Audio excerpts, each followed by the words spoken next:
उत्तम साहित्य का साथ जीवन को उत्कृष्ट वैभव की ओर लेकर जाता है और वही वैभव आपको इस चैनल से प्राप्त होगा, जिसके माध्यम से साहित्य की उत्कृष्ट गाथाएं प्रस्तुत हो रही है। तो चैनल पर पहली बार आपने दी है दस्तक तो पहले इसे सब्सक्राइब कर ले, ताकि साहित्य के सफ़र में आपका और हमारा साथ सदा बना रहे। साहित्य के इस अद्भुत सफ़र में आज जो प्रस्तुत हो रही है वह कहानी है। आज प्रस्तुत हो रही है सुप्रसिद्ध कवयित्री सुभद्रा कुमारी चौहान की प्रसिद्ध कहानी तीन बच्चे।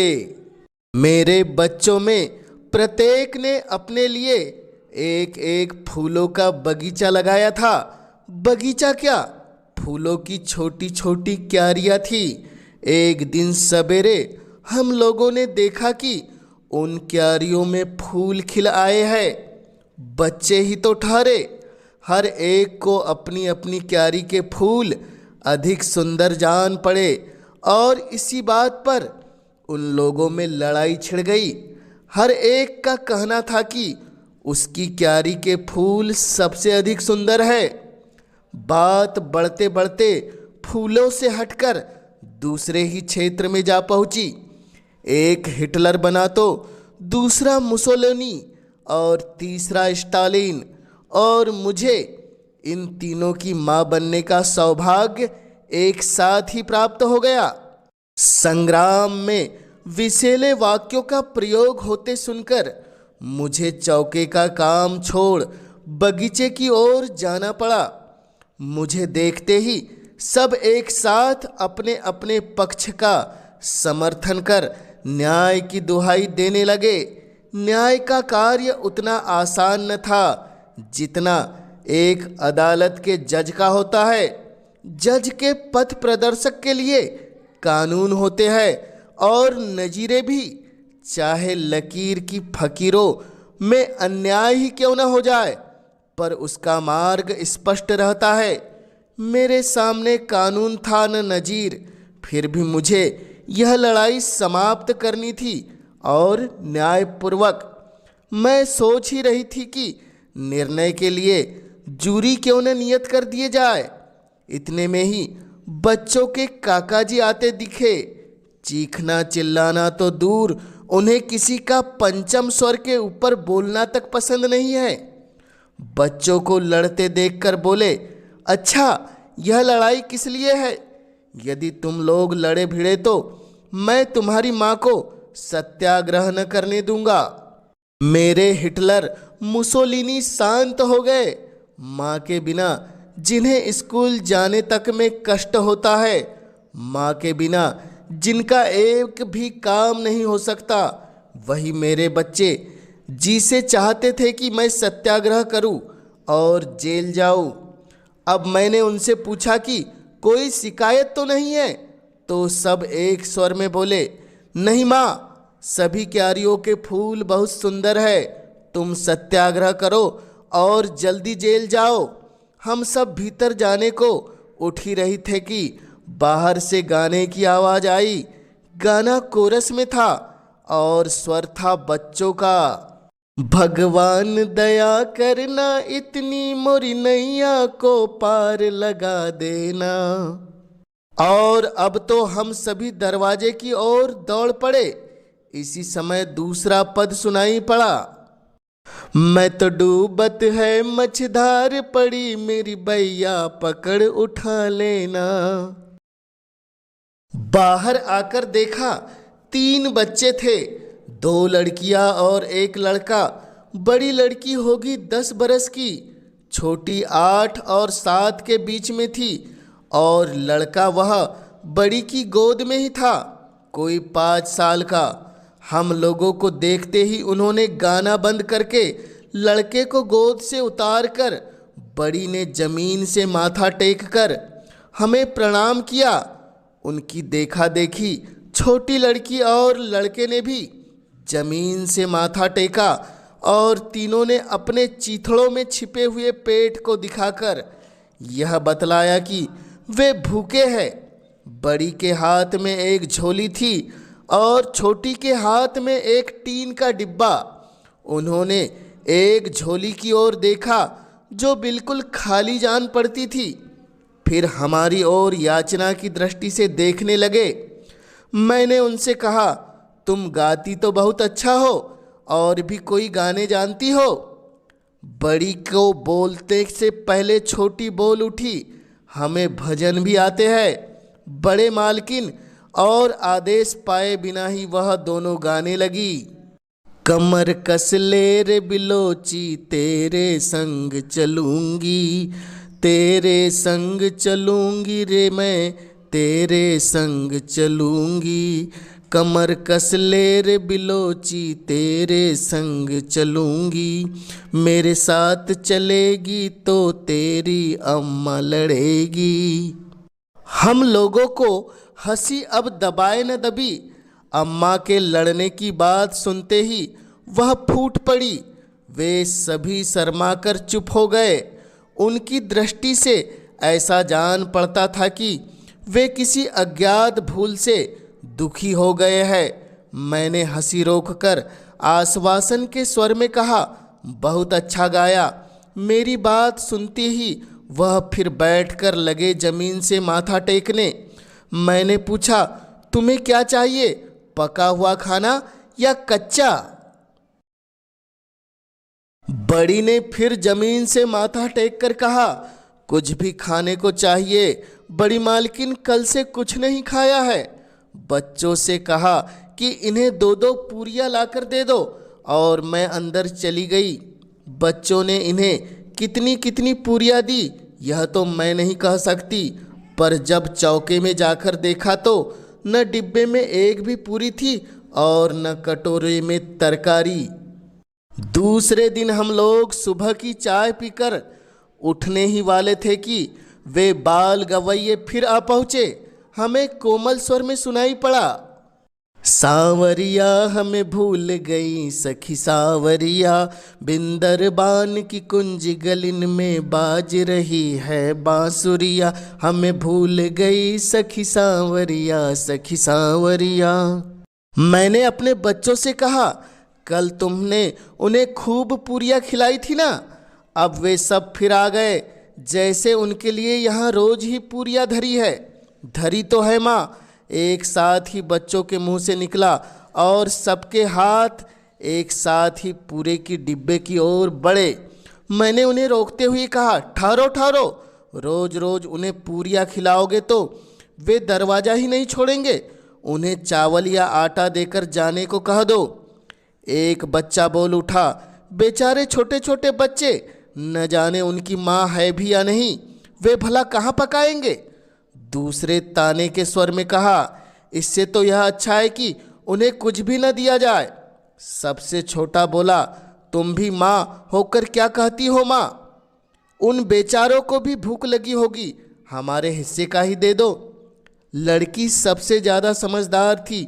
उसकी दृष्टि यही चाह रही थी कि माँ का इशारा भर मिले और पूरियों का डिब्बा ले जाकर वह उन बच्चों को खिला दे। मैंने उदासीनता से कहा, पूरियां ही दे दो, पर शाम को तुम्हारे लिए नाश्ता बनाना पड़ेगा। माँ, हम शाम को नाश्ता नहीं करेंगे, एक स्वर में एक साथ बच्चों ने कहा और हाथ में पूरियां लिए हुए दरवाजे की ओर दौड़ पड़े। चौके का काम निपटाकर मैं भी बाहर गई। देखा वे तीनों बड़े मज़े से पूरियां खा रहे थे और मेरे बच्चे भी बड़े उत्साह से उन्हें परोस रहे थे। जब वे खा पी कर उठे तो मैंने कहा, देखो भाई, तुमने पूरियां तो खा ली, अब बिना गाना सुनाए न जाने पाओगे। उन्होंने कृतज्ञतापूर्वक माथा जमीन पर टेक कर फिर से गाना शुरू किया। अब न रहूंगी कान्हा तोरी नगरिया, हाट बाट मोरी गलना छोड़े, कनगट पर मोरी फोड़े गगरिया। अब न रहूंगी कान्हा मैं तो तोरी नगरिया। गाना गा चुकने के बाद उन्होंने फिर जमीन से माथा टेका, जैसे हमें आशीर्वाद देकर जाने के लिए उद्धत हो। पर मैंने उन्हें रोककर पूछा, क्या तुम तीनों भाई बहन ही?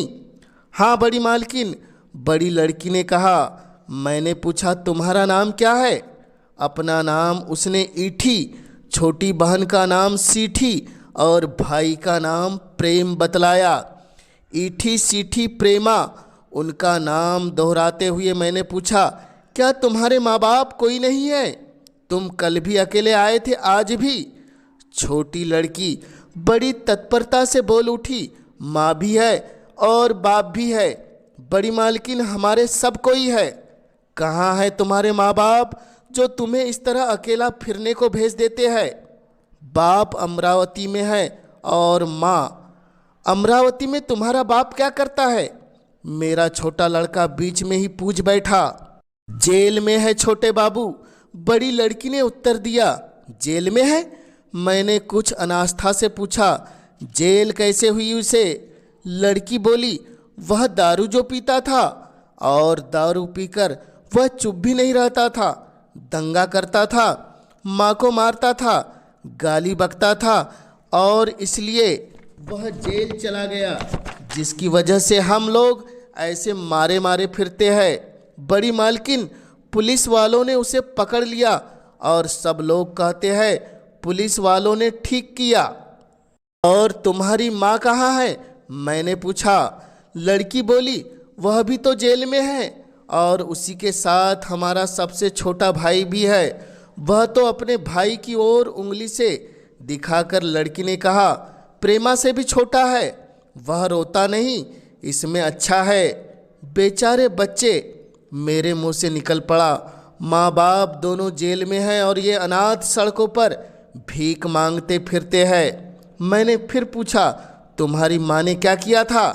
लड़की बोली, हमारी माँ ने पुलिस वालों को मारा था, जिसने हमारे बाप को पकड़ा था ना, उसी को। और फिर वे माँ को भी पकड़ कर ले गए। बड़े बुरे होते हैं पुलिस वाले। हमारी माँ को भी ले गए। माँ के बिना हमको भी बुरा लगता है, पर यह प्रेमा तो रात दिन रोना ही रहता है। मैंने लड़के को देखा, बेचारा छोटा सा बच्चा, मुश्किल से 5 बरस का, फटे चीथड़ों में लिपटा हुआ, सिर में महीनों से तेल का नाम नहीं, रूखे बिखरे बाल, न जाने कब से नहाया नहीं, शरीर पर एक मैल की तपसी जम गई थी, गालों पर आंसुओं के निशान बने हुए थे। आंसुओं के साथ साथ उस स्थान के मैल जो घुल गया था। मुझे उस बच्चे पर बड़ी दया आई। मैंने उस लड़की से पूछा, तुम लोग अपनी माँ से जेल में मिलने नहीं जाती? छोटी बोल उठी, जाती है बड़ी मालकिन। बड़ी ने कहा, 3 महीने में एक बार मुलाकात होती है। एक बार मुलाकात करने गए थे, दूसरी बार 3 महीने के बाद। जब हम लोग वहाँ गए तो मालूम हुआ कि यहाँ के जेल से दूसरी जेल में भिजवा दिया गया है, तो हम लोग सब काली माँ के साथ यहाँ चले आए। काली भीख मांगती है ना। तुम लोग रात में कहाँ रहती हो? सोते कहाँ हो? तुम्हें डर नहीं लगता? मैंने पूछा। बड़ी लड़की ने कहा, जेल के पास एक नाला है, हम लोग रात को वहीं पुल के नीचे माँ की बातें करते करते सो जाते हैं। कभी कभी काली माँ भी आ जाती है, पर वह रोज नहीं आती। माँ की सज़ा कितने दिन है? 2 साल की बड़ी लड़की ने कहा। हम रोज जेल को देखते हैं, हमारी माँ वहीं तो है। जब माँ छूटेगी हम उसके साथ लेकर अपने देश जाएंगे। एक प्रकार की खुशी से बालिका पुलकित हो उठी, अपनी माँ को लेकर, जैसे वह सचमुच देश जाने की तैयारी कर रही हो।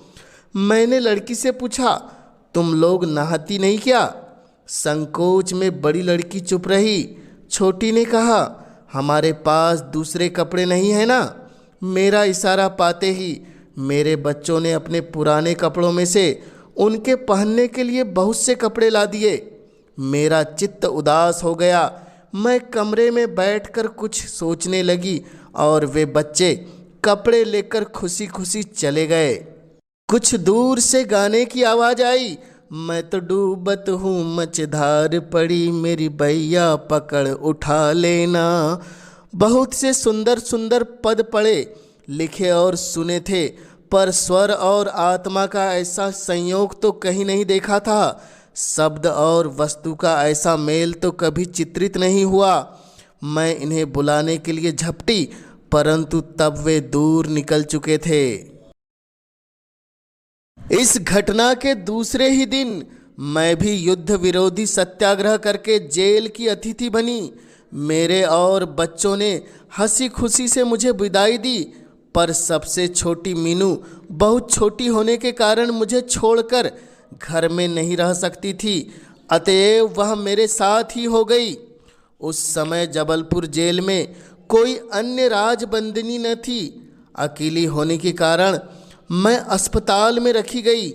मेरी सेवा के लिए 2 साधारण कैदी स्त्रियां रात में मेरे साथ रहती थी। दिन में सब लोग एक साथ रह सकते थे। कैद खाने की दुनिया भी एक विचित्र ही वस्तु है। वह कौन है? चोर। यह चरस बेचती थी और इसके अपने नवजात शिशु की हत्या करने की चेष्टा की थी, पर माँ होकर यह हत्या कर सकती थी, इसका मुझे विश्वास न हुआ। और यह लड़की, यह तो बहुत कम उम्र की है। इसने क्या किया था? इसने अपने पति और सास को जहर दिया था। मैं काँप उठी। विधाता, यह सचमुच स्त्रियां है? क्या तुम्हारी ही आज्ञा से इनका भी सृजन हुआ था? किंतु इसी समय जैसे कोई अंदर से बोल उठा, यह तस्वीर का एक पहलू है, इसकी दूसरी ओर भी देखो। संभव है यह निर्दोष हो, संभव है ये देविया हो। मेरी सेवा के लिए जो 2 औरतें तैनात थीं, उनमें से एक तो अल्हड़ सी थी, जिसे कुछ काम काज न आता था, पर दूसरी समझदार थी। वह प्रोड़ा थी। उसकी गोद में भी एक बच्चा था। वह बड़ी फिक्र से सब काम करती थी। वह अधिकतर चुप रहती थी, जैसे सदा मन ही मन कुछ सोचा करती हो। मीनू को तो उसने इस प्रकार हिला लिया था जैसे वह उसी की बच्ची हो। उसका खुद का बच्चा पाव पाव चलता और मीनू चलती उसकी गोद पर। वह पानी भरती तो मीनू उसके साथ होती, दाल दलती तो मीनू उसके साथ, और बर्तन मलती तो मीनू उसके साथ। छोटी छोटी कटोरियाँ और गिलास मलती दिख पड़ती। अंत को बात इतनी बड़ी कि वह मीनू को अपनी पीठ पर बांधकर झाड़ू देने लगी। उसका नाम था लखिया। लखिया और मीनू के इस स्नेह संबंध से लखिया के बच्चों को जो अभाव ज्ञात हुआ, उसकी पूर्ति मैं उसे मीनू के फल और मिठाइयाँ दे देकर करने लगी। वह प्राय मेरे ही पास खेला करता था। फल और मिठाइयाँ खाने से इस बच्चे को और पानी भरने, बर्तन मलने तथा बगीचा सींचने से मीनू को थोड़े ही दिनों में स्वास्थ्य का लाभ होता दिखाई पड़ा। मैं बहुत सोचती थी कि यह लखिया कौन है, यह जेल क्यों आई। एक दिन अचानक मैंने मेंटरन से पूछा, जिसका उत्तर मिला, ओह यह बड़ी खतरनाक औरत है, इसने पुलिस को मारा है, पुलिस को। पर हमने उसका दिमाग ठीक कर दिया। आपको कोई तकलीफ तो नहीं देती? अचानक मुझे उन बच्चों का ख्याल आ गया। उसकी माँ भी तो पुलिस को मारने के कारण जेल भेजी गई थी, और उसके साथ भी तो एक छोटा बच्चा था। पूछना मैंने कई बार चाहा, पर लखिया की गंभीर और उदास मुद्रा देखकर मेरी हिम्मत एक बार भी न हुई। एक दिन रात को खूब पानी बरसा, खूब दहाड़ दहाड़ कर बादल गरजे और कड़क कड़क कर बिजली चमकी। मुझे अपने बच्चों की याद आ गई। छोटा लड़का डरा होगा। दूसरे पलंग पर सोने पर भी वह बादलों के गरजते ही मेरे पास आकर सो जाता था। इसके साथ मुझे उन 3 बच्चों की भी याद आई, जो बेचारे पुल के नीचे सोते थे। कहीं आगे सोचने की मेरी हिम्मत न पड़ी।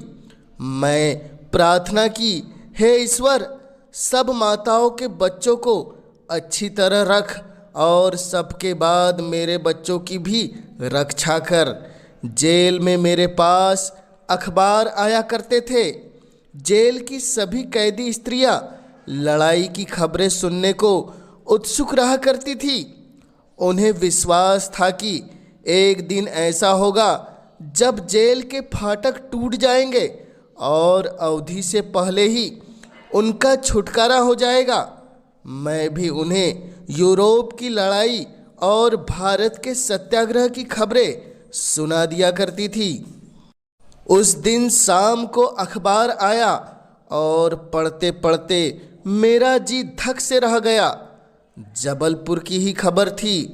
कल रात एकाएक पानी बरसा और खूब बरसा। जेल के पास के नाले में 3 गरीब बच्चे बह गए।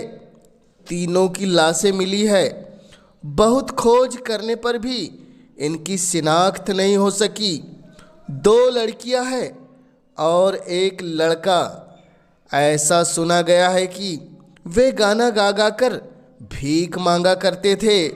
मेरे घर पर आकर गाने वाले उन 3 बच्चों का चित्र हठात मेरी आंखों के सामने खिंच गया और ऐसा जान पड़ा जैसे कोई दूर से गा रहा है।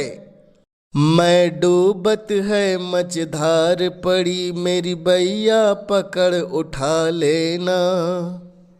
अखबार रखकर मैं आंसू रोकने का प्रयत्न करने लगी। अचानक मेरे मुंह से निकल गया, बेचारे बच्चे। लखिया पास ही बैठी मेरे लिए चाय तैयार कर रही थी। उसने पूछा, क्या खबर है बाई साहब? अरे उदास क्यों हो गई? बच्चों की याद आ रही है।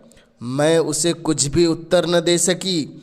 वह फिर बोली, थोड़े ही दिन तो और है बाई साहब, कट ही जाएंगे। बच्चे अपने बाप के साथ तो है, फिक्र क्यों करती हो? उसकी ओर देखने की मेरी हिम्मत नहीं थी, पर मुझे ऐसा जान पड़ा जैसे उसने बात खत्म होते न होते एक गहरी सांस ली और आंखों के आंसू पोंछ लिए। मैंने अपनी सब शक्ति संचित करके उससे पूछा, लखिया तेरे और बच्चे हैं या नहीं? एक है। मैंने कहा, ये तो जेल के भीतर है, जेल के बाहर कितने हैं? लखिया एक गहरी सांस लेकर बोली, जेल के बाहर बाई साहब वो तो भगवान के है, अपने कैसे कहूँ? और उसके बाद वह अखबार की खबर पूछती ही रह गई, पर मैं उसे कुछ भी न बतला सकी। यह कहानी आपको कैसी लगी कमेंट्स के माध्यम से हमें ज़रूर बतलाएं और जन जन तक हिंदी साहित्य की गाथा को पहुंचाने में अपना योगदान देने इस चैनल को अवश्य सब्सक्राइब कीजिए, ताकि आपके सहयोग से मैं हिंदी साहित्य की महान रचनाओं को जन जन तक पहुंचाने के लिए हमेशा उत्साहित रह सकूं।